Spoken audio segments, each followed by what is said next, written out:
Okay. ఈరోజు మా తల్లి గారిది స్వీకరణ సందర్భంగా అన్ని పూజాధికారులన్నీ కూడా పూర్తి చేసుకుని భోజనాల దగ్గరికి బయట పబ్లిక్ బాగున్నారు. గ్రామాల నుంచి కానీ వచ్చిన వాళ్ళు ఎక్కువ. అప్పుడు వాళ్ళందరికీ మాట్లాడుతూ గేట్ దగ్గరికి వచ్చేప్పటికి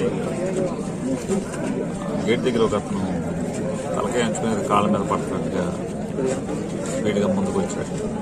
దగ్గరికి వచ్చాడు చూస్తే ఐరన్ ఏదో పొట్టలోకి ఇస్తున్నట్టు కేవలం తగ్గేప్పటికీ ప్యాంట్ బకెల్కి తగిలి ఇది రెండోది మళ్ళీ పొట్టలోకి వచ్చేప్పటికి మళ్ళీ చూసేప్పటికి కొంచెం వంకర కనపడింది. ఈలోపు నా చుట్టూ ఉన్న వాళ్ళందరూ కూడా పట్టుకున్నారు, తీసుకెళ్ళిపోయారు. తెలీదు ఆయన ఇంకా ప్రయత్నం చేశాడు, తెలియదు. నాకైతే ఏం జరగలేదు, సేఫ్గానే ఉన్నాను.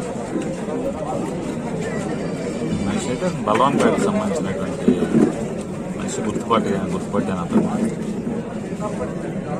ఈలోపు గన్మెన్లు పట్టుకున్నారు, పోలీసులు ఈలోపు పరిగెత్తుకొచ్చారు, అందరూ కలిసి తీసుకున్నారు. నాకైతే క్షేమంగా ఉన్నాను, ఏమీ జరగలేదు.